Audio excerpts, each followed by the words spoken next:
Good morning, my brothers and sisters. Welcome to episode number 179 in the book of Genesis. Today's question, a little bit political. Would you vote for Pharaoh? Or at least would you bless him?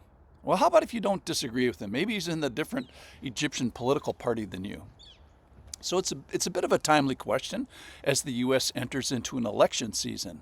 So what are my duties and to whom are they owed? What do I owe my leaders and what do I owe to God? Let's pick up the story in Genesis in chapter 47. So Joseph went in and told Pharaoh, "My father and my brothers with their flocks and herds and all that they possess have come from the land of Canaan. They are now in the land of Goshen." And from among his brothers he took 5 men and presented them to Pharaoh. And Pharaoh said to his brothers, "What is your occupation?" They said, "We are shepherds as our fathers were." They said to Pharaoh, "We have come to sojourn in the land, for there is no pasture for your servants' flocks, for the famine is severe in the land of Canaan. And now please let your servants dwell in the land of Goshen." Then Pharaoh said to Joseph, "Your father and your brothers have come to you. The land of Egypt is before you. Settle your father and brothers in the best of the land. In the best of the land. Let them settle in the land of Goshen. And if you know any able men among them, put them in charge of my livestock." So he actually gives them a job, which is cool. So Goshen is this fairly remote, slightly remote, fertile land of the Nile Delta. And Pharaoh even understands this is the best of the land. Continuing the passage in verse 7. Then Joseph brought in Jacob his father. He saves the best for last. And stood him before Pharaoh. And Jacob blessed Pharaoh. That got me started on this whole thing. Jacob blessed Pharaoh. And Pharaoh said to Jacob, "How many are the days of the years of your life?" And Jacob said to Pharaoh, "The days and the years of my sojourning are 130 years. Few and evil have been the days of my life. And they have not attained to the days of the years of the life of my fathers in the days of their sojourning." And then again, Jacob blesses Pharaoh and went out from this presence. So this is a curious encounter as he blesses Pharaoh twice on greeting and departing. In a sense, so do we when we say goodbye, which means "God be with ye." Goodbye. It begs the question, should we bless people who don't worship the right God and are different from us, different culture, maybe different politically, and why would Jacob bless Pharaoh?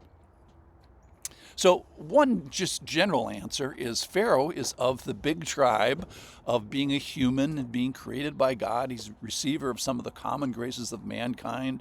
He's been given a will. He's been given, the blessings of marriage and children. And like Philo of Alexandria said, be kind, for everyone you meet is facing a difficult battle.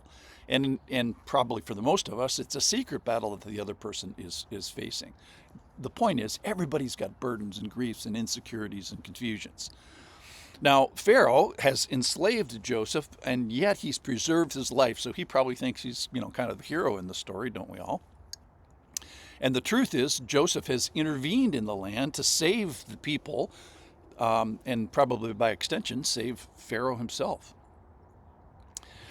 One other reason to pray for Pharaoh is he's going to need it. And this got me thinking about our political leaders. So Pharaoh is going to be interacting with all the conflicts that they have in their day. And then down the road, 400 years, there's a Pharaoh that's going to conflict with Moses. So those that occupy his office are going to wrestle with the reality of God. So this Pharaoh did, as well as the Pharaoh that Moses is going to encounter. And they're going to ask, how should we honor him? Should we follow his ways? So there's these personal questions that the leader has to ask. Should I personally obey him? Will I set my personal heart to seek him? Will I walk in fear of him? Will I listen to the still small voice?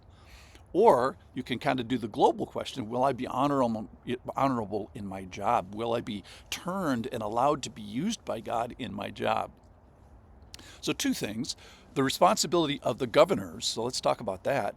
So there's unique challenges of governance, and we should be praying for that. We should be praying that our leaders be attuned to the Lord, that they would know him, and that they would be used by him.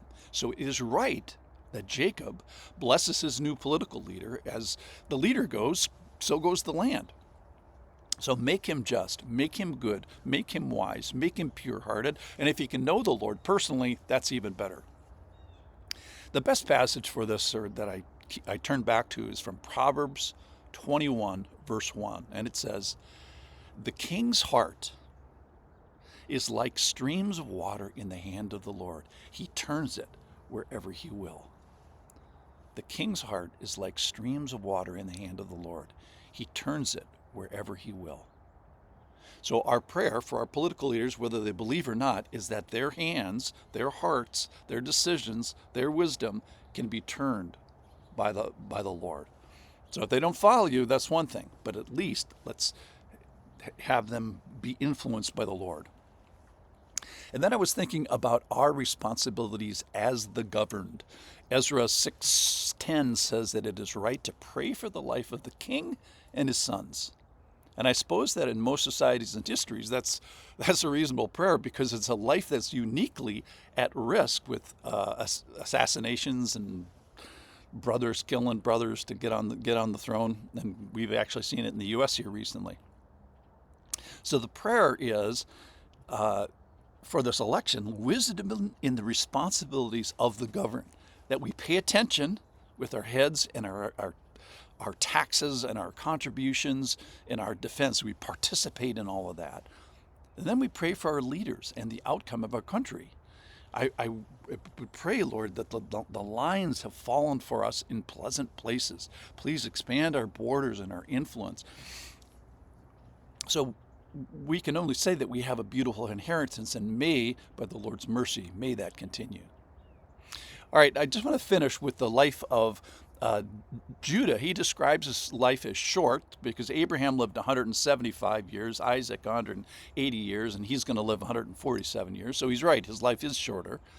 And then he just says that his life is full of pain and difficulty. I've lived in evil days. Well, haven't we all? So he lived from without, but also even within his family, he had some evil in his family. So Lord, however many days I have left, help me be faithful, help me to be honorable, help me to be engaged, help me to hold up and honor the life and decisions of my leaders. So even if I don't vote for Pharaoh, I must bless Pharaoh. Thanks for listening.